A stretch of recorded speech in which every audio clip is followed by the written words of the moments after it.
El día de hoy vamos a tratar el tema de la música contemporánea.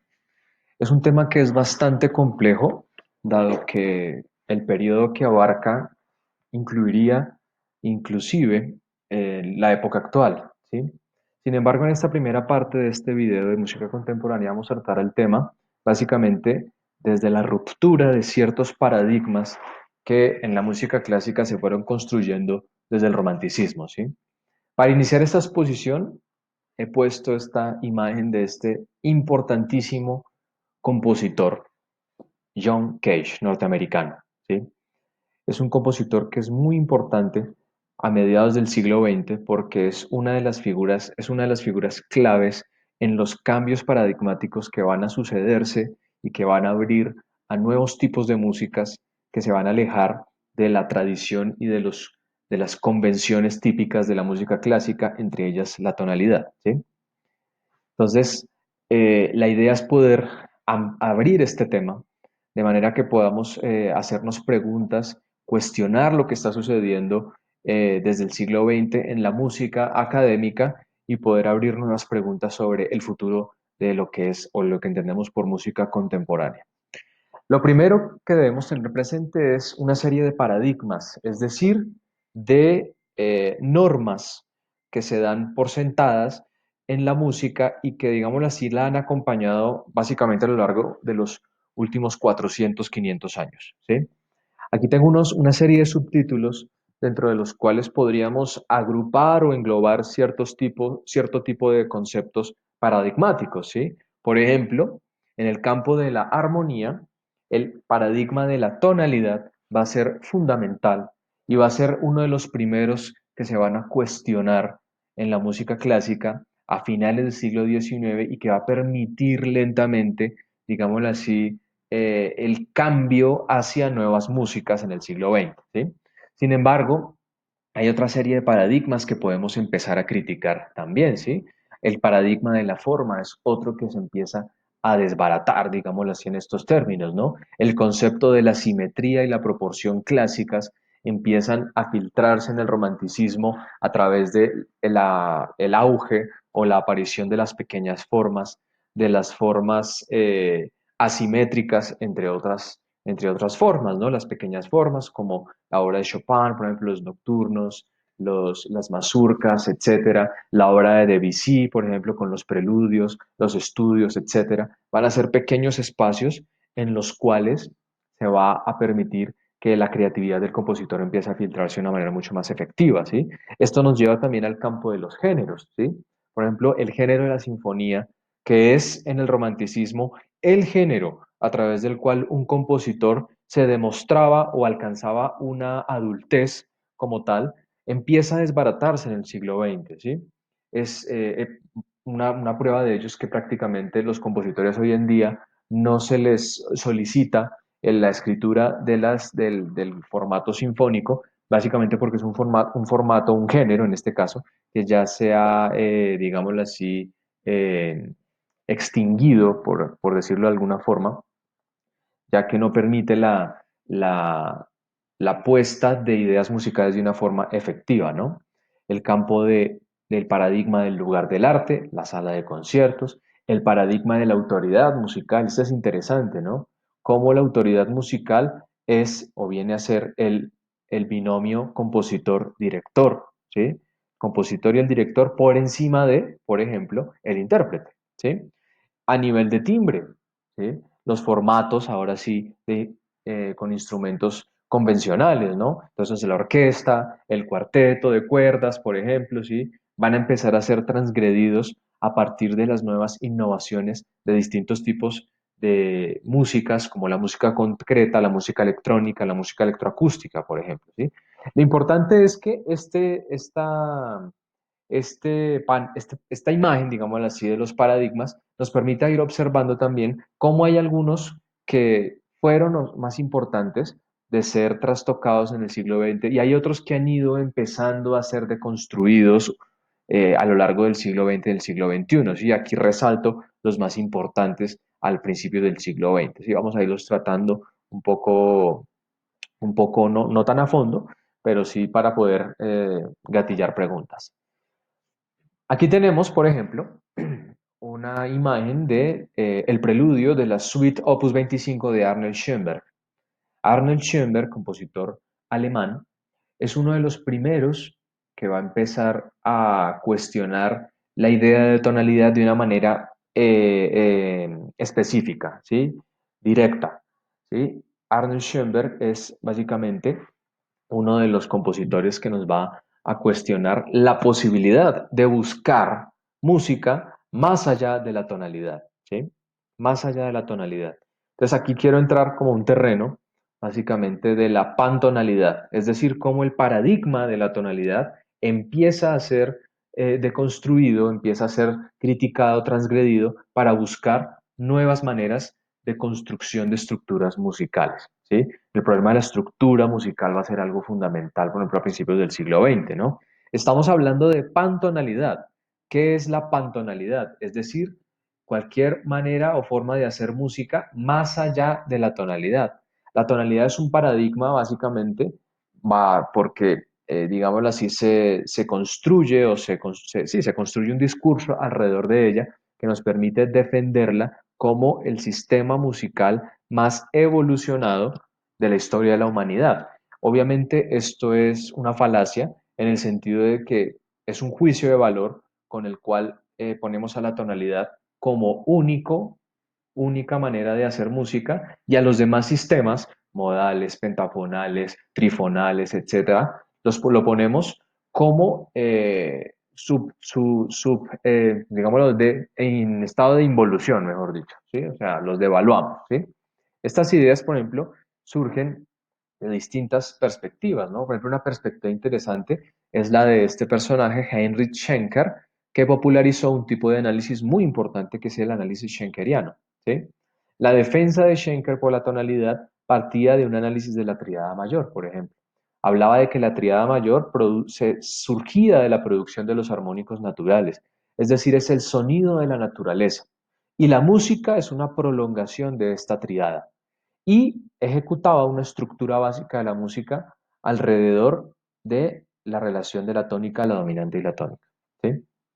Esto es una estructura prototípica a partir de la cual él justifica toda la creación musical de los grandes autores de la música, ¿sí? Naturalmente la obra de Bach, la obra de Mozart y la obra de Beethoven van a tener un estado de canon, ¿sí? Un estado de supermúsica, si podríamos decirlo en esos términos, mucho más importante que la de otros compositores, ¿sí?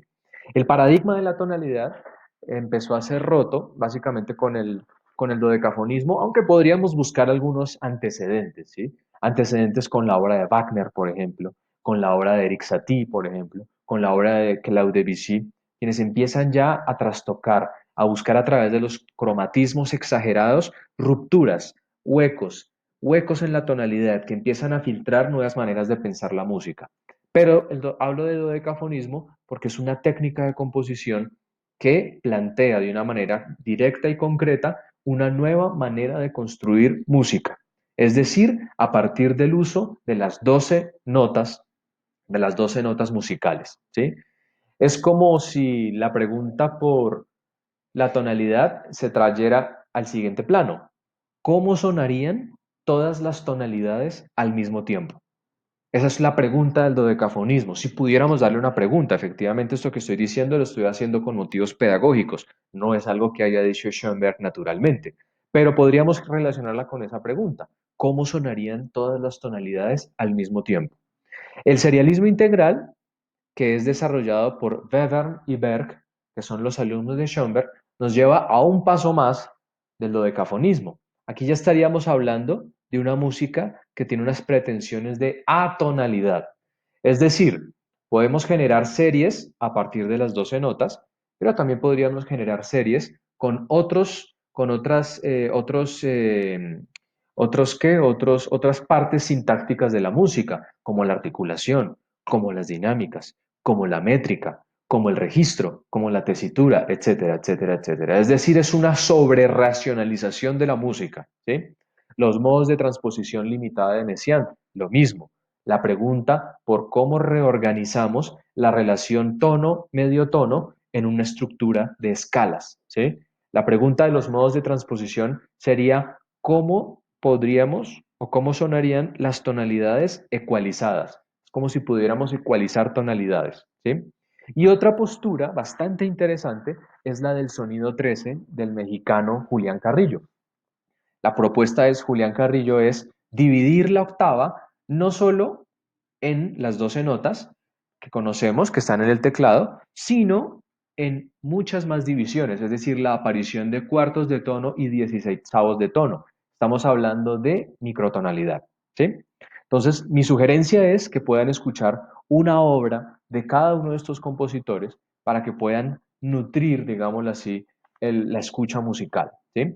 Sin embargo, el paradigma de la tonalidad nos permite adentrarnos a un tipo de escucha particular y es la escucha analítica, ¿sí?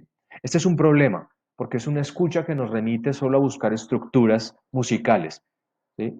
Y esto es lo que va a empezar a romperse, digámoslo así, en, el, en 1950, a mediados del siglo XX, ¿sí? Este pensar que la música solo responde a estructuras netamente, sino que también puede responder a otros aspectos particulares. Así pues, quiero introducir también una nueva ruptura de este paradigma a partir sobre todo de la obra de Luigi Russolo.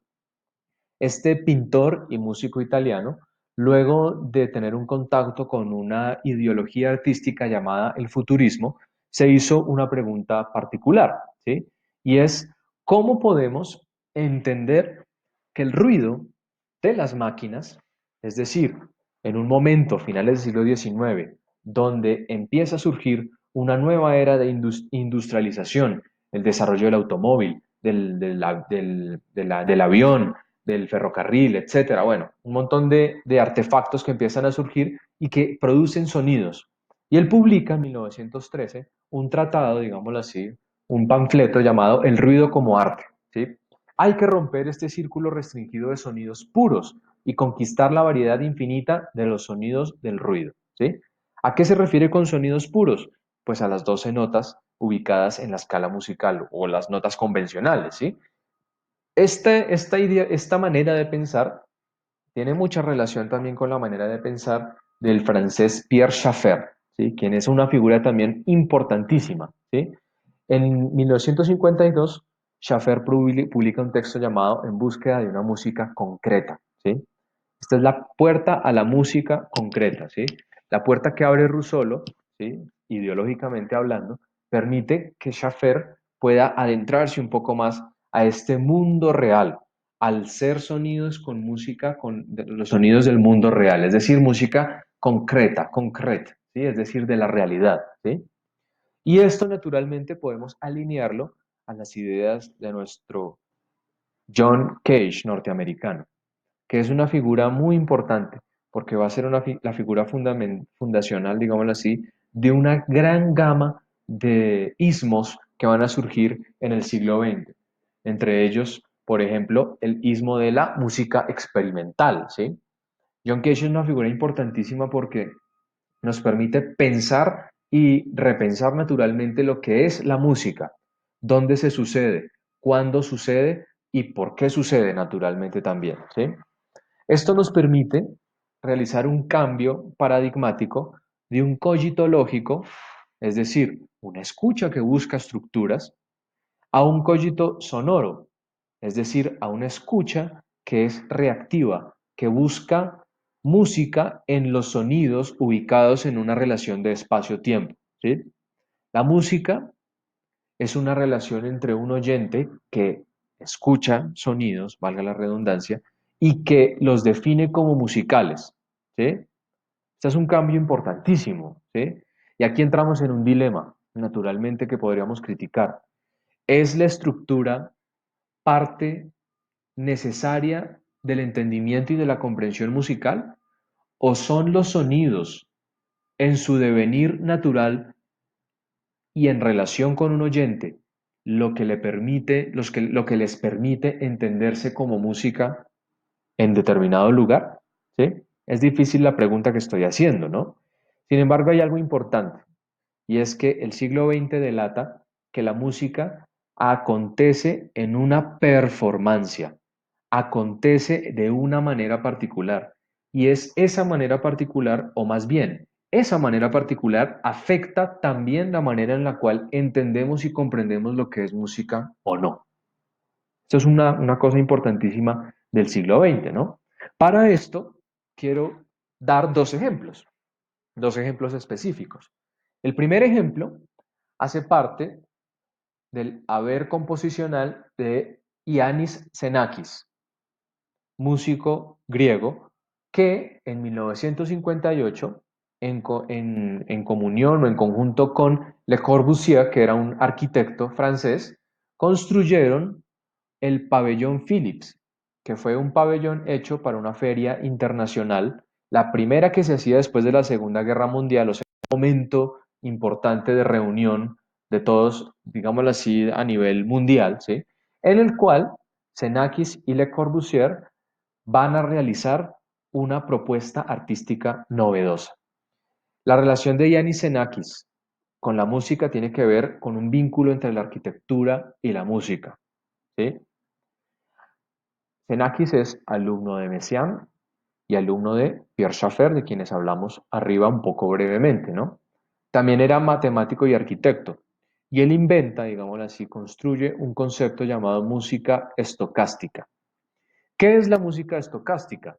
Es básicamente una relación de la música con las matemáticas que nos permita definir espacios a partir de una relación con el sonido. Ya lo voy a explicar de una manera más efectiva. Para eso traigo el pabellón Philips, en el cual se realiza una distribución espacial de 300 parlantes que, ubicados de una manera particular, permiten una espacialización geométrica de la música. ¿Qué música sonaba en su momento? Sonaron dos cosas particulares. Una fue el poema electrónico del compositor norteamericano Edgar Varese, que es músico que hace parte, digámoslo así, de la línea de la música electrónica, y Concrete PH, que es de Xenakis, ¿sí? ¿Cuál es la idea? ¿Sí? La idea era relacionar las matemáticas con la música. Un ejemplo mucho más efectivo es una obra que sucede 3 años antes y es la obra Metástasis, también de Yanis Xenakis. En esta imagen podemos ver, por ejemplo, una relación de las notas con diagramas, digámoslo así, diagramas netamente arquitectónicos, ¿sí? ¿Cuál es la idea? Construir un imaginario de espacio, ¿sí? Definido por la frecuencia, la intensidad, la duración y el timbre de los sonidos específicos. Ya se van a enterar de algo importante en este caso.